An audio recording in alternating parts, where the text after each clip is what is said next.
Hi, my name is Elaina Sharron, and I'm reading chapter 25. The following morning, I ran past Cimarron Mountain, barely noticing it, my mind on other things. Today was my first appointment with a psychiatrist.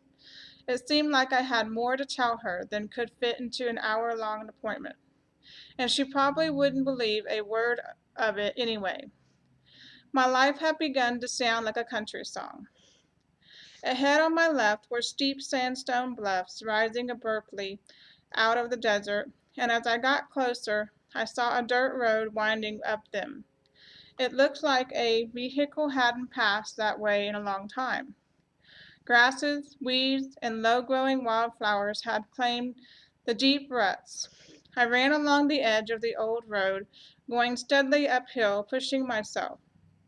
By the time I reached the top, I was out of breath. I dropped to my knees, gasping. Sheriff Ben has said to get on my knees whether I believed in God or not.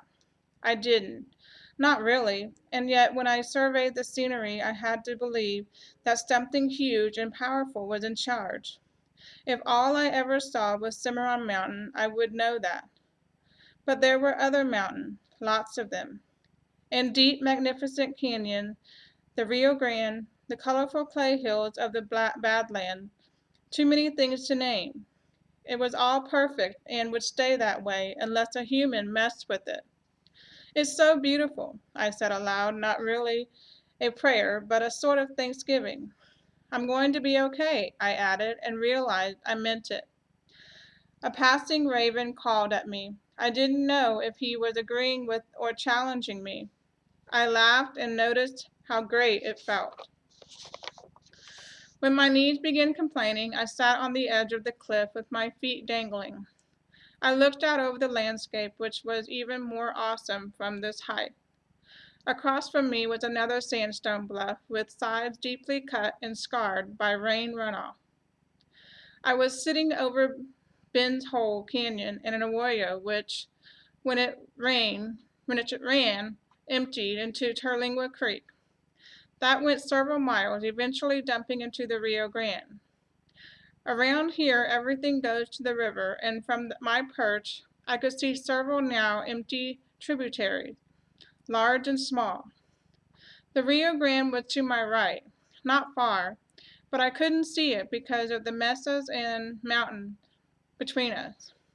To my left was Cimarron, so close I could look into one of its canyons and clearly see a cluster of mesquite trees and other green growth.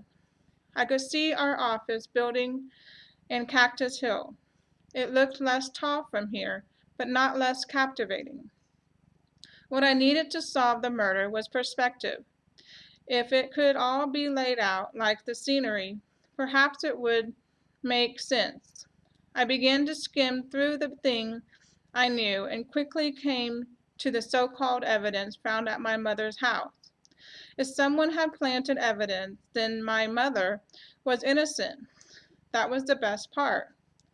Assuming my mother was not guilty of some undisclosed murder, then someone else, as in the real murderer, had set her up, or someone who wanted Mom to be found guilty, a person who hated her, Lil Munch. I was back to her. Lil had already proved that she would go to the great lengths to hurt my mother. She and Norma were planning to have her killed. I couldn't rule her out because she had lost her husband. That only made me not hate her. Of my group of suspects, only Lil and Norma had shown themselves as potential murderers. Norma was dead, leaving Lil. If I let my imagination stretch out to where the desert meets the Chisos mountain, then it seems possible that Lil had killed Norma or had her killed, and then set up my mom to take the fall. Stretching that far, I thought Chapo Rodriguez was in it too. He had sudden money and a lot of it. Lil had plenty of money, and she was cold and calculating. She would think buying the death of her former friend was okay, if she didn't get her own hand dirty. Her soul was safe if Chapo got blood on his hands and all hers did was cross his palm with money. I had no proof about Chapo. A cigarette butt and a crumpled wrapper didn't mean he'd done anything as wrong as murder. And until that Coke can was processed, I wouldn't know if those things had even belonged to him. In the 5 emails Norma and Lil sent back and forth, they never mentioned a name, but had referred to him. In one, Lil had called him the creepy man. Was Chapo that man? I had to get one of them to talk. That seemed about as likely as touching the sun. Still, I had to try. I pictured myself lying prone on a couch and Dr. Estrada sitting near me with a pad and pen. She would be peering at me over bifocals and asking me torturous questions. A phone would be nearby in case she needed to call for reinforcements. The reality was quite different. I sat in a comfortable leather chair across from her desk. I never lay down. She wore no glasses, had a pen and pad, but only doodled on it. She asked permission to record our conversation, saying it was for her own use only and couldn't be heard by anyone else without a court order. I agreed to it. Just begin when you're ready, she said. Talk to me about the things on your mind, as if I were your trusted friend. Eventually, you'll see I am just that. My husband Kevin was killed in a bull riding accident a little over a year ago, and I haven't been functioning very well. I almost laughed at the gross understatement. I've been so angry and sad, more sad than angry. So I drink a lot and can't sleep, and I think about him all the time. I miss him so much it seems like there's a knife in my heart. Sometimes I can't breathe. People say it's been over a year, like I should get over it and move on. She nodded. And you don't feel you're getting over it quickly enough? No, it's not that. I think it takes a long time, and I want other people to leave me alone about it. For 40 minutes I spoke about Kevin, drinking, running, and even told her about the bloody shirt. Dr. Estrada didn't seem horrified that I still had Kevin's bloody shirt, or even surprised. She probably heard worse. Maybe if I told her that I sometimes slept with it, maybe that would have raised her eyebrow. But I didn't mention that. I only admitted to holding, touching, smelling, and loving it, as I had the man who had died in it. During the last 20 minutes, I told her the startling news about my father. She even took that in stride.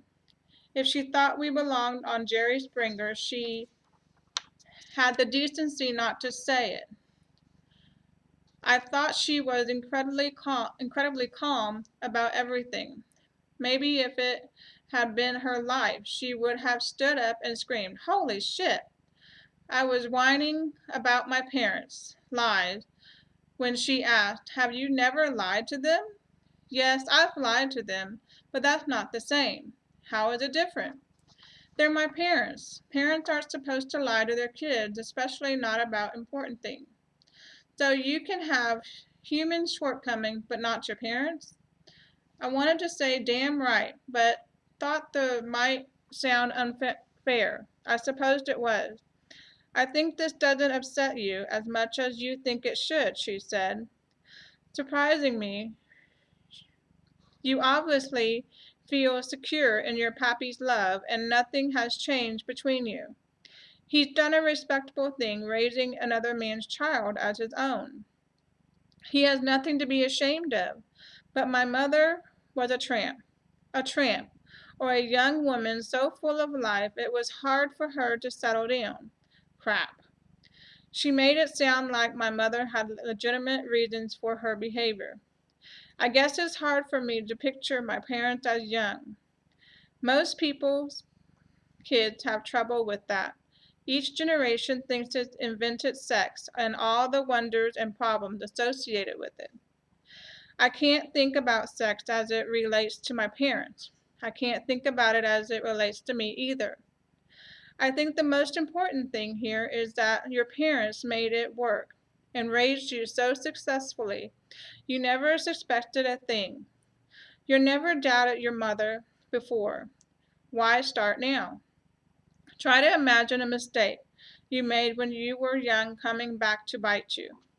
Surely you've made a few. Of course I have. I can't tell you what to do, but I imagine I'm about your mom's age. I'm just thankful the mistakes I made don't have to be scrutinized by my children. They'd be horrified. We were young once, your mother and I. What Dr. Estrada said made sense, but I needed to be angry with somebody. She said we would speak about anger issues at our next visit. Meanwhile, she said, keep running. It is as effective as therapy. I went by to see Sheriff Ben, assuming he'd let me see my mom. It wasn't visiting day, but surely deputies got special consideration. The crime lab just faxed me some things that will interest you, Deputy, the sheriff said. Whoever discarded the Coke can is the same person who smoked the cigarette you picked up at the scene.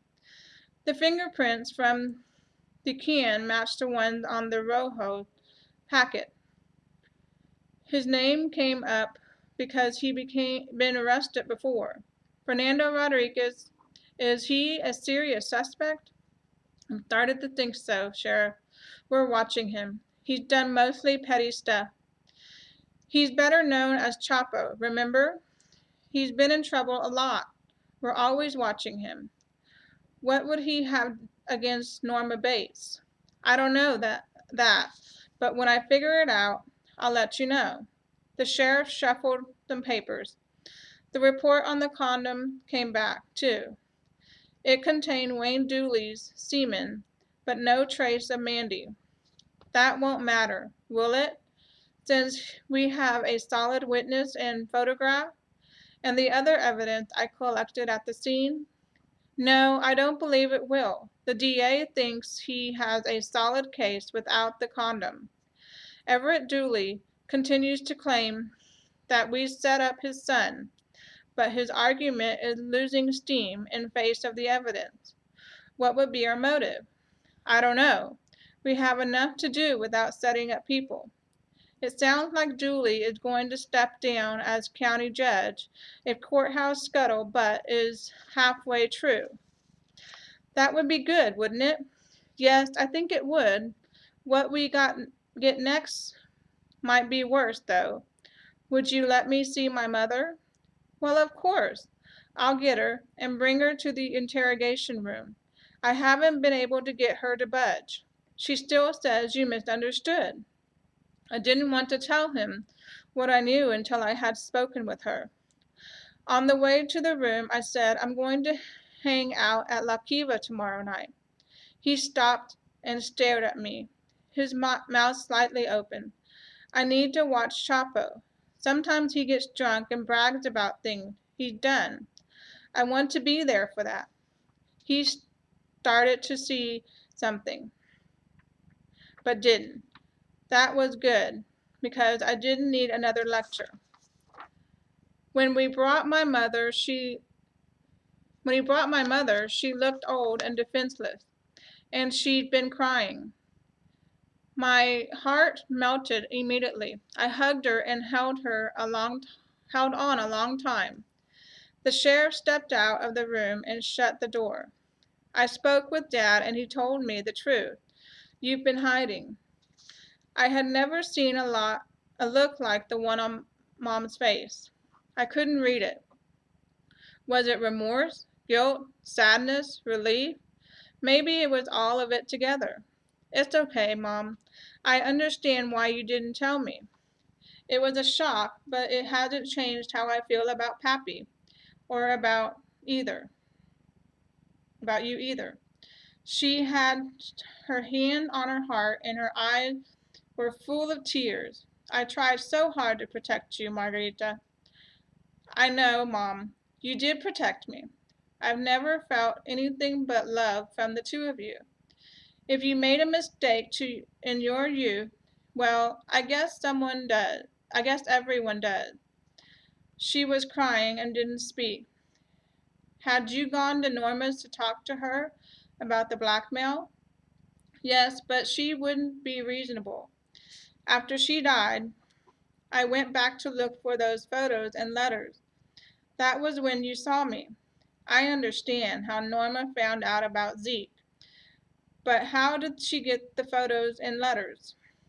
Zeke took the attorney a file box of things. I guess as proof that you were his daughter. I can't know what he was thinking, but he was called away suddenly and left the box there. Of course he thought his things would be safe with an attorney. I guess Norma's brother was about as ethical as Norma. Why didn't you sue him? I tried to, but he was already in jail on other charges and had lost his practice.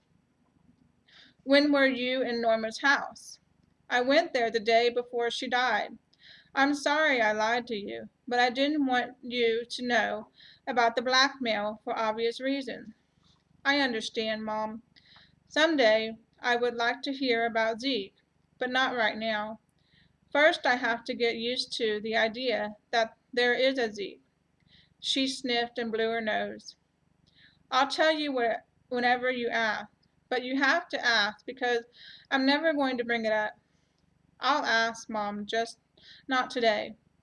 As far as Miguel's concerned, you're his daughter. As far as I'm concerned, I am too.